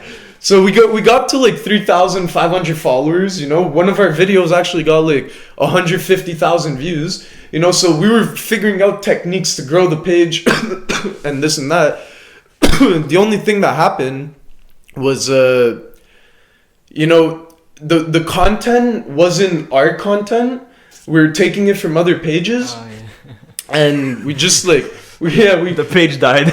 Yeah, no, the page didn't, well, we stopped posting. Like once you stop the consistency, that's when the page like starts dying. You know? No, I mean it was taken off because of copyright issues. Oh, no, not even that. It's just the content, like I was just looking at so much of that kind of content that like me, when I do something too much, I kind of get bored of it, you know? And like just watching, like I would literally see, like I wouldn't even know what to post anymore because I feel like I posted everything. Yeah. You know, so it almost took me like too long to find the videos, and like it was almost becoming more of a burden to like post. At first it was, you know, easy, boom boom, but like, you know, it turned into a burden. But either way, so I tried a bunch of different things, growing social media, this, that. And what ended up working for us was dropshipping. You know, that was like the main thing that like funded us to like move out and be able to like live the life we live. And pretty much it started like 3 years ago. We started dropshipping, and just to, you know, give you guys a basic understanding of how dropshipping works, I won't go like too deep into it. I'll try and give as simple of an explanation as possible. So pretty much what we do is we use Shopify to create a store online.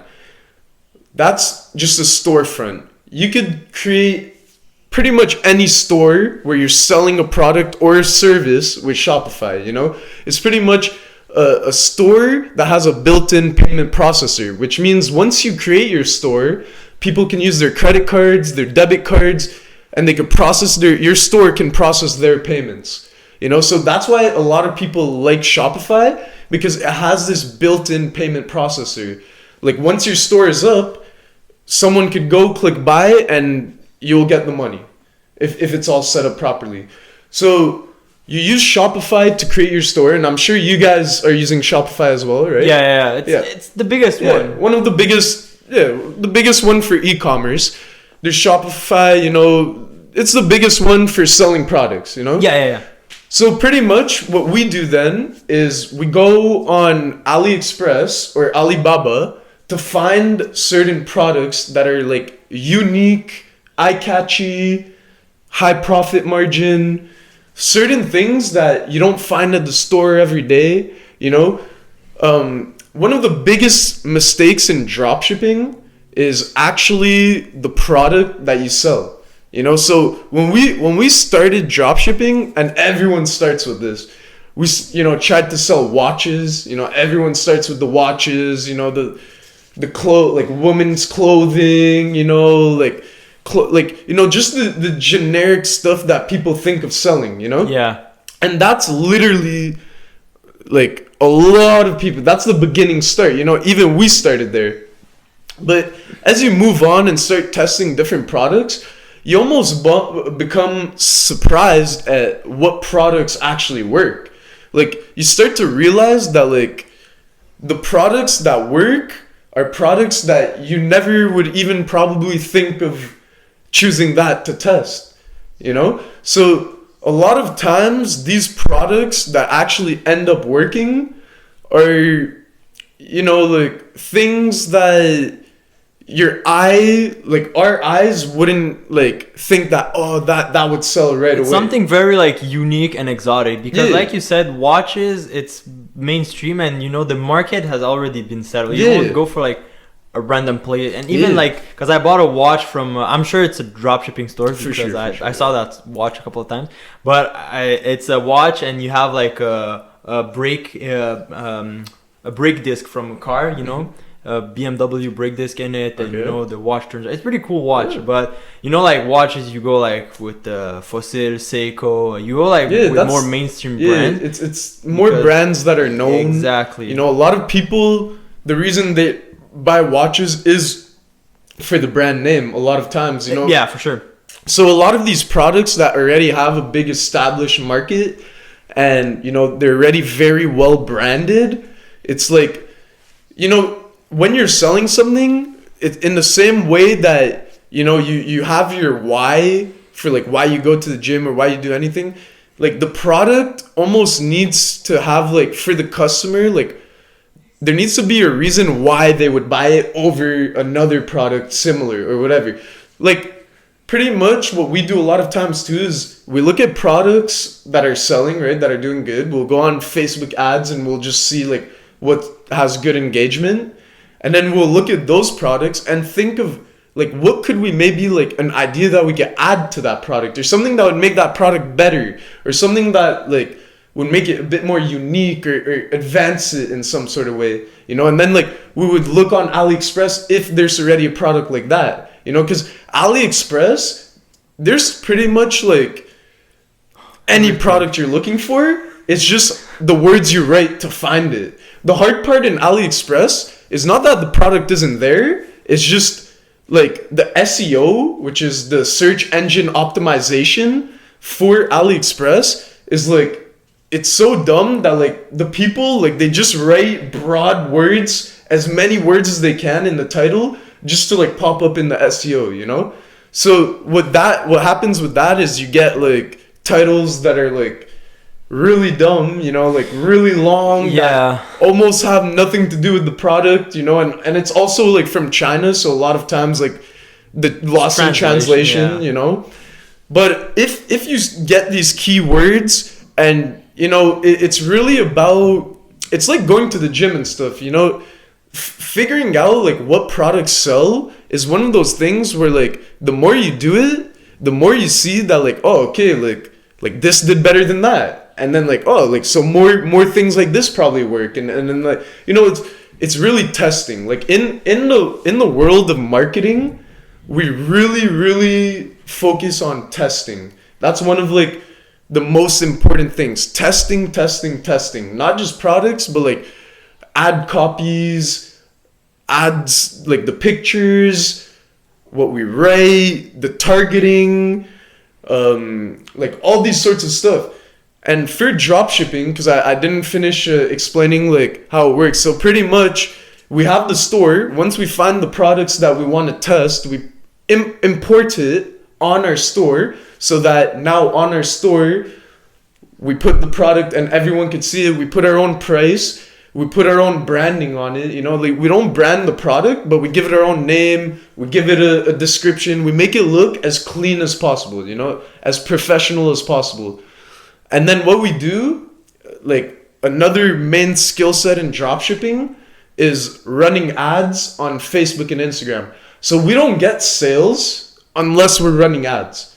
So if we don't spend money, we're not making sales. It's not random people coming onto our store. Yeah. What we do is we put a certain amount of ads for one product. And the reason there's more than one ad is because we're testing, right? We're testing different ads for that product. Different ways we write it. Like what attracts the audience the best? You know, that's our question.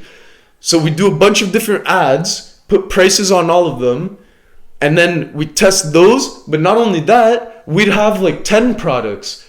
So a bunch of different ads on each product, plus like then we'll copy that and then do it with the other product. Copy that, do it with the other product.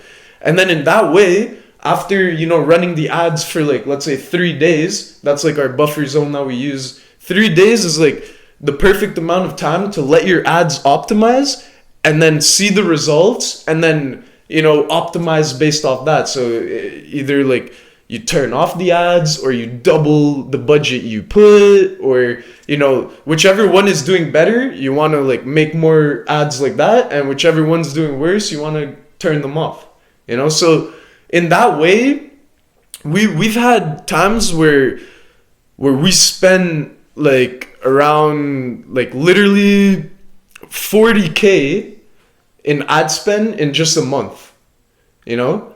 Yeah, that's crazy. Yeah, that's crazy. So in this model, like the amount of money we've been able to see, because we spend and make so much that's like, you know, we have a gold Amex, and like since like the money's like going in and out so fast, like we're just farming points, you know, like air miles. Yeah. So like now we're just getting like a crazy amount of air miles because of like the amount of money we're spending and then getting back able to spend, you know? Yeah. So it's one of those things too where, like, you know, you have to be able to like get on the other side of fear where you're not afraid to spend, you know, because it's one of those things where our first like 6 months of dropshipping, we didn't make a single sale. Like we were literally a single sale. Really? Yeah. Now I could like teach someone how to dropship, and in the first like week they'll get a sale, you know. So like it really is the knowledge that changes everything, you know. And for me at the beginning, we made every mistake possible. Like we have lost so much money in dropshipping. Yeah, same here. Yeah. No, it's insane. But at the same time, we've also made so much money, you know. So I feel like that's why I truly believe that you have to fail to succeed, because without being down on all that and continuing, like imagine this, you're losing money, you're working, then you're putting your money into something like you believe for 6 months that you haven't even got a sale, you're just losing money. Yeah, you made Facebook so much money. Yeah, like you know how like it's mentally draining, you know, it's hard. But I feel like getting through that is where like the mentality builds, and even though like most people would be like, oh, you're failing, whatever, like if it's not gonna work, whatever. Like those are the moments where like you see everyone saying that, you get through that moment, and then once you get that first sale, you know how good that first sale felt? Like now, like if we teach someone, they get their first sale, you know, like they already see us getting all the sales we get, you know? But like for us, like not having anyone like except for online people, like mentors that like we've seen and learned from, like, and then getting our first sale, it's like it almost felt like getting $1 million, you know? Yeah, that Shopify notification. Yeah, that Shopify notification. Oh, you know, man. Every time I see it, it makes my day. Yeah, man. It's insane. Like, and then like getting to the point where like we literally had like over 300 orders in one day, you know, literally like Shopify notification every 5 minutes. You know, you have to turn off the notifications at that point, you know? So no, it's you know, it's been a crazy adventure. And you know, I'm a big advocate on diversifying, you know, so I do love dropshipping. I love doing it, but I'm working on another massive project right now. Before we get into that, I just want to ask you something about dropshipping. So you started out like 3 years ago, right? Like 2019. Yeah. And back then, it was pretty like low key. Not a lot of people knew about it. Yeah. But now, every time I get an ad, hey guys, I want to get into dropshipping. Don't watch this group. Yeah. So like, it's so popular, and I believe it's oversaturated. But what do you think? Is it still possible to be successful with it? So what I believe truly is that it's very saturated, but I think 99% of people that dropship are like not making money. Like even the ones that are like if they're trying to get money out of you to teach you how to dropship, then are they really making money dropshipping? Yeah. Like that's like, and we've gone through all that. Like there are some legit mentors out there, there are like we've spent a lot of money in that too, courses, because I'm sure you've seen plenty. Yeah. Like it's the market in this, it's very hard. You have to be very aware, because there is info out there on like a way to make dropshipping work, and I still do fully believe that right now, like people can make 100K in sales, because all it takes for dropshipping is one product that could feed you for a year. You know what I mean? Like one product that could run, your ads will just keep working. You could double the budget every week, and your ad, like we've had ads, like one ad set, $1,000 a day on just one ad set, like, and you keep feeding it, and it'll literally like, that product will work so well that like you could keep making profit for a year. So it is also one of those things where maybe it takes like 6 months of testing, and all these products are bad, you don't even get sales, boom. But the second you find that one product you could quit your job, and with the money you're making from that product, keep testing more products, till you find another product, and then like you get like this lineup of winners, and at one point you could just have like 5 winners running at a time, and that's like insane numbers. Like we've hit good numbers, but our motivation and like the highest numbers I've seen personally is from our main mentor. He goes by the name of John X. Paul.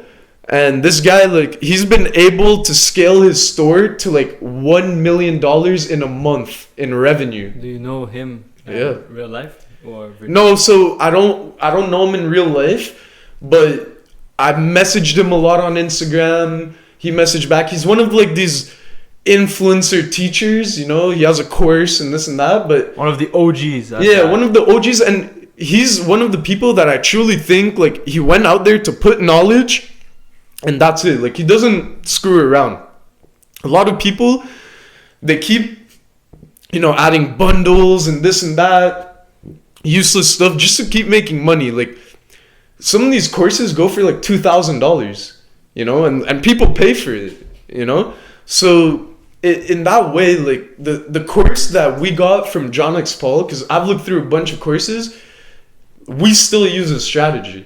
Like we to this day use the exact strategy that he taught us for the ads, for finding products, for everything, like he really broke down everything. But the thing is, dropshipping is one of those things that it takes time to learn. Even when you have all the knowledge, there's little things that like you can only learn it after like seeing what happens, so it is hard. It is a lot, like you have to be mentally strong, but I'm like, if you want it, it's very viable even right now. And I mean, even we're still making money off dropshipping. It's how we make our money right now, so I think it's very valuable. It's just the information, the time you put to learn about it is also very important, just as much as the executing, it's both very important, the execution and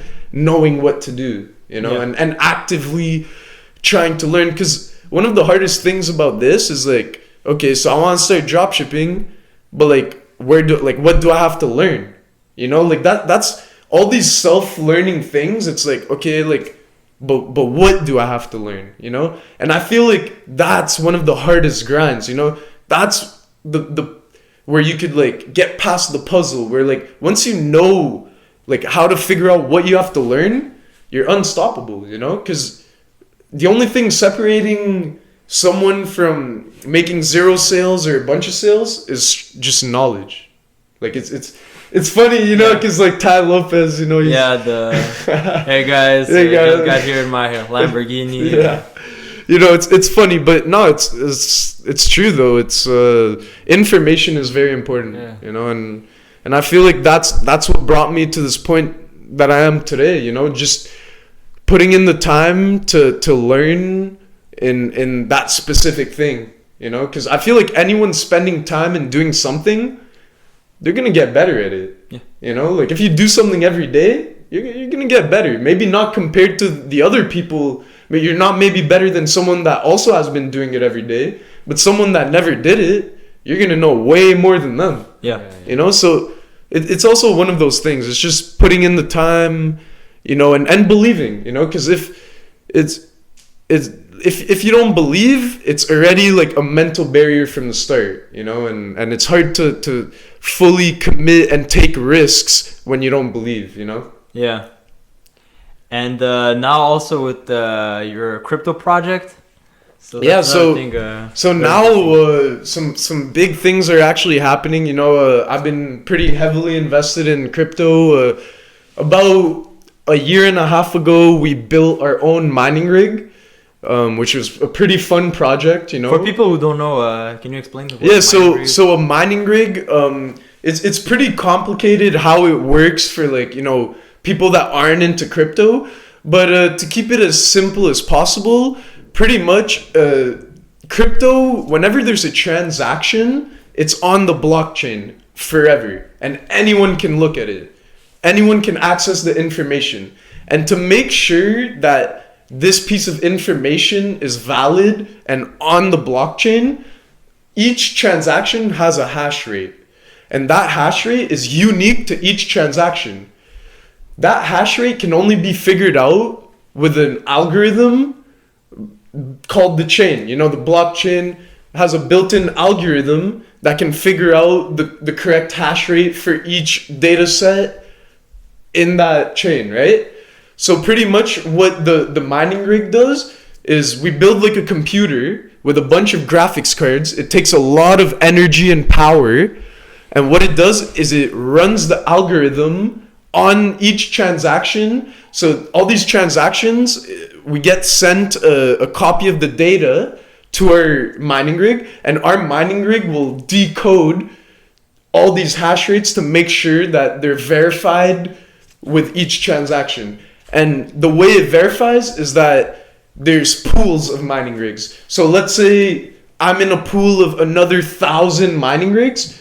Pretty much it'll check that each hash rate with the data set is the exact same from the mining rigs to verify the thing. So let's say there's a hacker changes one of the information in the rig.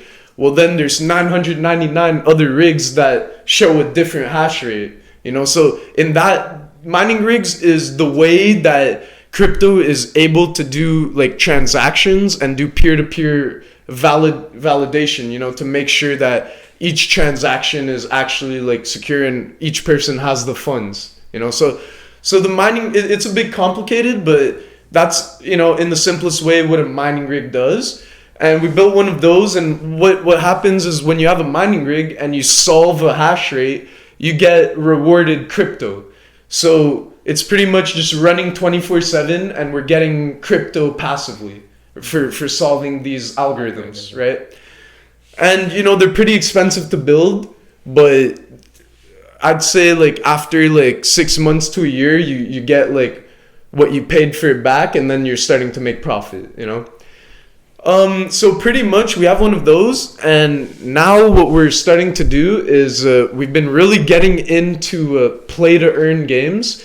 I don't know if you've heard about NFTs that much. Like, I know there's a lot of info and it's early, and, you know, a lot of stuff floating around. There's a lot of like scams and rug pulls and this and that going on. But what we're trying to build is an actual game. So we're trying to actually build a game that anyone could play for free, or we're also gonna have an option where you could play. We're gonna create our own cryptocurrency, and you're gonna have to, if you want to play where you pay to earn, you're gonna have to buy our cryptocurrency and then use some of our cryptocurrency to join the game. And then in that game, anyone that put cryptocurrency, it's gonna be the pot, and then like we divide like earnings to like from the pool to like the top 15 players that remain or whatever, because it's gonna be like a battle royale, right? So it's gonna be a top-down battle royale, kind of like arcadey, kind of like, I don't know if you've ever seen Animal Royale, but you know, something like that. It's just like a top-down, you know, not first person. Oh, okay. So kind of like League of Legends, but as a battle royale. Oh, okay. You know, so you could like, you aim with your mouse, right? And you just move around, but it's like top-down view. So not Warzone. Yeah. Because Warzone's for yeah, not Warzone. We're the thing is, we're gonna need funding for this project. We're actually trying to make it happen, you know. So recently, we've been having meetings with venture capitalists, big investors that are looking to invest like from $1 million to $20 million.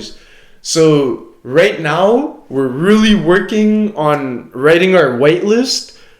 Building a pitch, you know, like a presentation, a pitch book, like, a pitch deck, which is like a presentation. So whenever you're looking for investors, normally for the first 15 minutes, you know, you do a little presentation on like your project and everything that has to do with it. And then after that, you know, you go into the questions and stuff.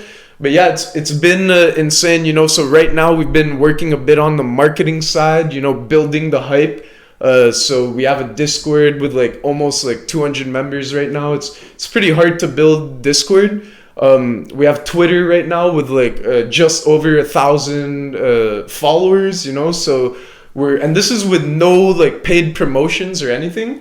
So we're literally just like growing the community with hype right now, you know, hashtags and giving the idea to people. Organically. Yeah, organic. There you go. So right now we're building it organically based on like our idea, right? So mainly we're giving out our idea, and we had to think a lot about like, you know, if we want investments, we have to think about the budgeting. We have to think about who we're gonna pay. We're gonna think about the team. We actually need a team before we get the money, you know. So it's like, we have to figure out a bunch of like really big things, but the puzzle pieces are moving, and we're getting closer. We already had a couple meetings, you know. It's very real stuff. It's professional stuff. It's a little scary, you know. It's who does the coding? So the coding. So for the team to like, we're gonna hire blockchain developers, game designers, map designers, graphic artists, like all these things are, you know, we're gonna need to hire technical specific people that can do those specific things, you know. So I know a bit about coding, I know a bit about this and that, but like for this, we're really gonna need people that, you know, are specialty in that are professional. Yeah, professional, you know. So right now, the main thing we're doing is building like the idea and trying to find funding. You know, we're looking for our first round of funding, and the main funding is gonna be to build right now our NFTs. Because how it's gonna work is our NFTs are gonna also be skins that you could use in game, and these NFTs are also gonna yield you a certain amount of coin, that our coin per day, right? So let's say one of our NFTs, it costs, let's just say $300, right? So you pay $300, and then the second you get that NFT, we have in our token a percent of our tokens that goes to our NFT holders. So 20% of $300 will be airdropped to them like each month. So each month they'll get 20% of, let's say the initial cost of the NFT was $300. They'll get, you know, 20% of $300. Yeah, 60. Yeah, added in token, plus if the NFT goes up in price or goes down in price, they could still sell the NFT. So if you're doing an investment on the NFT, which like, you know, when you're doing an investment, you want the price to go up. We're trying to add value to the NFT. Like, we're literally saying that, like, if you own the NFT, we're gonna yield you tokens from our coin, you know, and it's almost gonna like, it's almost like getting free money for investing, you know, into the project. Yeah, and you know, a thing that I have with crypto in general, I like the concept, especially like the decentralized part. But for now, like, there's a lot of NFTs and a lot of coins, and correct me if I'm wrong, but like a lot of the way I see it, NFTs is a lot like a Mona Lisa, or, you know, like a piece of art where the price is settled by like not really concrete things, you know, like, and we've seen a lot that with a lot of crypto coins, you know, Doge coins and stuff like that, went up in value, like basically with hype, nothing much behind it, and then they went down. And there's a lot of like trading and stuff like that I mean, of course, like, you're one of the guys that benefit from it. But you know, in time, how do you see crypto becoming like the way you would go to the store and buy bread, you know? And so that's transition. That's actually a really good question and a really good point. Thank you. Because now crypto, so in markets, normally every reaction is an overreaction. So a lot of people do things on emotion, and especially in trading, when something's happening, a lot of times it's an overreaction. So it'll always go, like, if it's going down fast, like, it'll always go lower than it's supposed to, or it'll always go higher than it's, like, there'll be FOMO, you know, fear of missing out or whatever. But 100%, like, for crypto, for the people that are investing in it that don't really understand the technology behind it, it is a lot of just trading off hype. It's a lot of you know, just believing what people are saying. You know, a lot of people are saying, like, you know, it's just a digital asset with no value that people are pumping, you know. So there are a lot of different things being said on the good side and on the bad side. Me personally, like, the reason I believe in crypto so much is because I do see a bit, like, behind the scenes. So I was trying to learn some blockchain development, and I got to see firsthand, like, I do understand, like, there are NFTs, more than enough NFTs that are completely useless, that are, like, you know, like profile picture NFTs, whatever, like, oh, who could, like the Mona Lisa, you know, but like, even then it could even be like rich people just laundering money, or, you know, it's the perfect area right now for people, like, to scam, you know, move money around, because it's unregulated, you know. The thing for me, though, I really hate that people are coming into this and taking advantage of it with the scam aspect, because, like, I think this is a really long-term thing. Just like, you know, when MSN first came out, right? Like, there were people on it, but like, now it's like, then Facebook, you know, and like, now it's way more Instagram and Snapchat, you know. Like, I feel like right now, everything we're in, I think there is going to be an evolution of it. You know, I think maybe right now we're in the MSN point of NFTs. You know, we're in the early point where it could still like crash for what it is right now. But the actual value behind, like, the technology is insane, because once what is trying to be created right now, NFT, right now we see it as just pictures, right? But one day NFTs could be, for example, like, anyone that owns a house, the house is an NFT. And then if you want to, like, it takes out the middleman. You won't need a realtor. You won't need a real estate, because all the houses that are for sale are on the market, on the NFT market, right? And all the transactions there could be fully validated. You don't need a middleman to validate the transaction or anything. You know, it's all there. And then, like, everything could be, all the transactions are there for life. So in that way, there's way less possibilities of like scamming using that technology, like being able to like look, because right now there are a lot of shady stuff going on, right? But once like we're able to implement this like into Web3, which is like being able to apply the blockchain to databases online, you know, because like right now the issue with NFTs, crypto, and Web3 and all that is that it's so early that people don't even realize like how early the development is right now. Like people are just starting to learn how to program in the blockchain, you know? So there's gonna be like a slow evolution. Like there's gonna be people making better and better apps that have more and more features interlinked with the blockchain, you know? So I do think that a lot of the big apps right now that we're using, like Instagram, Facebook, even any games, big games that we're playing or anything, I truly do believe that one day when everything evolves, it's all going to be built with the blockchain. Because the blockchain is just, all the blockchain is a way to verify data.